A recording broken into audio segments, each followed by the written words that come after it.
इससे पहले की कथा में आपने जाना था कि किस प्रकार एक ब्राह्मण ने अपनी पत्नी को राजा के यहाँ पर 6 महीने तक छोड़ रखा था, क्योंकि वह मार्ग में ही गर्भवती हो गई थी। इस कारण वह आगे की यात्रा करने में असमर्थ थी। ब्राह्मण ने राजा से निवेदन किया कि महाराज, जब तक मैं लौट कर न आऊँ तब तक आप मेरी पत्नी की रक्षा करें।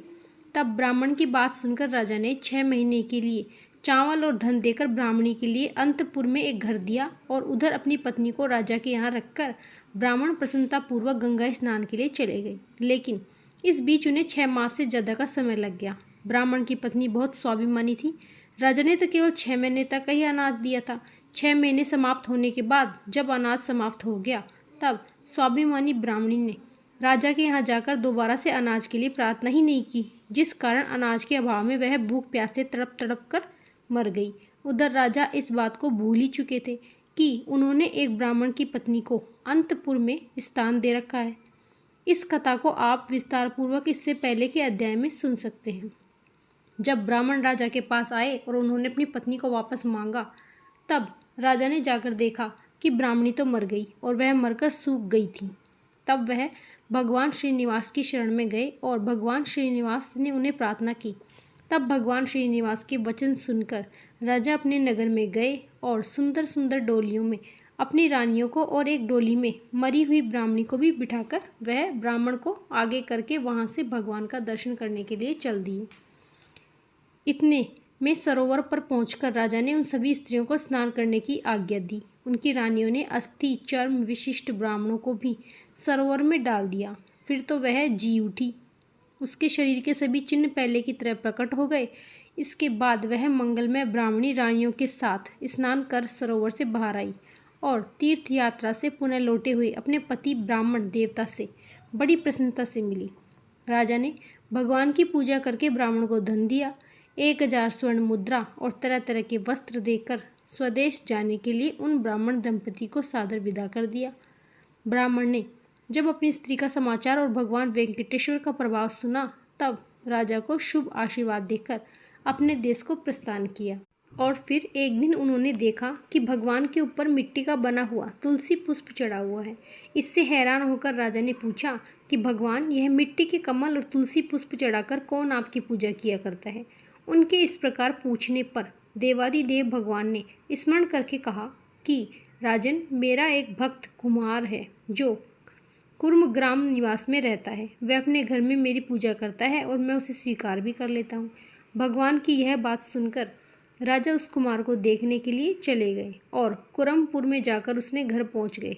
राजा को अपने घर पर आया देखकर कुमार उन्हें प्रणाम किया और आगे आके खड़ा हो गया। उसका नाम भीम था। राजा ने उस कुमार से पूछा कि भीम, तुम अपने कुल में सबसे श्रेष्ठ हो, बताओ भगवान की पूजा किस प्रकार करते हो?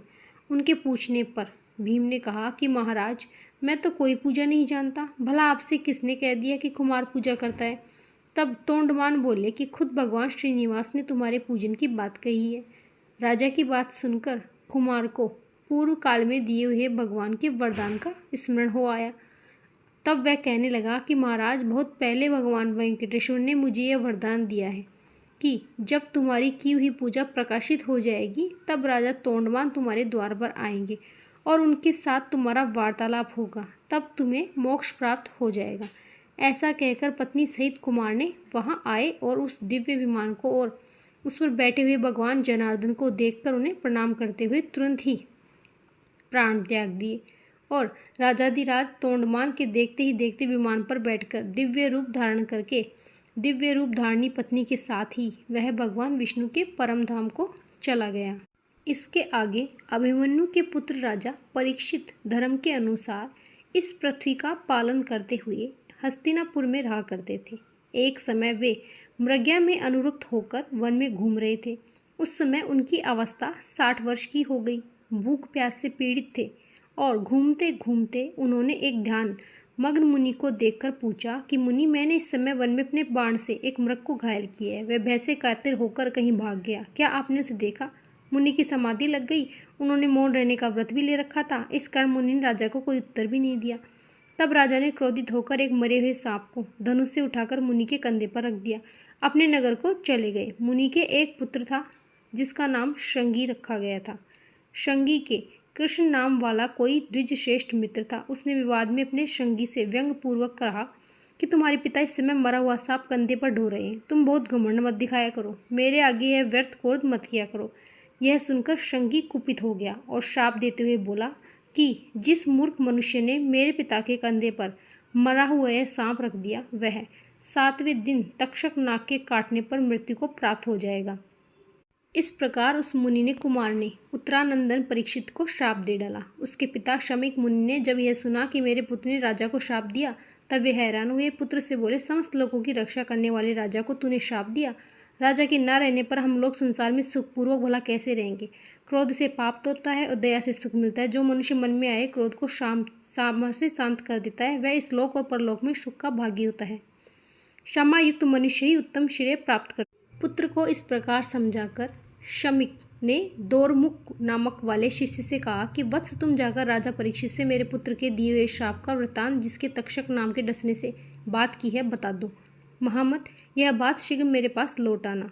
शमीक के ऐसा कहने पर दोरमुख ने उत्तरा कुमार राजा परीक्षित के पास जाकर कहा कि राजन, आपके द्वारा पिता के कंधे पर रखे हुए मरे हुए सांप को देखकर शमीक के पुत्र शंगी ऋषि ने होश में आकर आपको इस प्रकार का श्राप दिया है कि आज से 7वें दिन अभिमन्यु पुत्र परीक्षित महानाग तक्षक के काटने पर उसके विषाग्नि से जलकर भस्म हो जाएंगे। राजा से ऐसा कहकर दोरमुखी शीघ्र वापस लौट आया। उसके जाने पर राजा ने गंगा की बीच धारा में एक ही खंभे का बहुत ऊंचा और विस्तृत मंडप बनवाया और भगवान विष्णु के प्रति भक्ति भाव बढ़ाते हुए देव ऋषि ब्रह्म ऋषि के साथ वे ऊंचे मंडप में रहने लगे। इस अवसर पर मंत्र जानने वालों में श्रेष्ठ कश्यप नाम वाला ब्राह्मण तक्षक के महान विष से राजा की प्राण रक्षा करने के लिए 7वें दिन वहां जा रहा था। दरिद्र होने के कारण वह राजा से धन प्राप्त करने की इच्छा रखता था। इसी बीच में तक्षक नाग भी ब्राह्मण का रूप धारण करके आ गया और मार्ग में कश्यप को देख उसने पूछा, हे ब्राह्मण महामुनि, कहाँ जा रहे हो? और उत्तर दिया कि आज महाराज परीक्षित को तक्षक नाग अपनी विषाग्नि से जलाएगा। उसकी विषाग्नि को शांत करने के लिए मैं महाराज के पास जा रहा हूँ। तब तक्षक बोला, विप्र, मैं ही तक्षक हूँ, जिसे काट लो। उसकी चिकित्सा 100 वर्षों में भी 10,000 महामंत्रों से भी नहीं हो सकती। अगर तुम मेरे अपनी चिकित्सा के द्वारा पुनर्जीवित कर दोगे तो ये शक्ति है और बहुत ऊंचे इस वृक्ष को मैं डसता हूँ, तुम जिला दो। ऐसा कहकर तक्षक ने उस वृक्ष को डस लिया तथा एक वृक्ष पर अपना श्राप डाल दिया और उसके बाद उसके साथ ही वह मनुष्य भी जी उठा। यह देखकर तक्षक ने मंत्र कुशल कश्यप से कहा कि ब्राह्मण राजा, तुम्हें जितना धन दे सकते हैं मैं उससे दोगुना धन दूंगा। इसे लेकर यहीं से वापस लौट जाओ। ऐसा कहकर तक्षक ने उसे बहुमूल्य रत्न देकर वहीं से वापस लौटा दिया। इस प्रकार यह थी आज की कड़ी। अगली कड़ी हम अगली कथा में सुनेंगे। राधे राधे।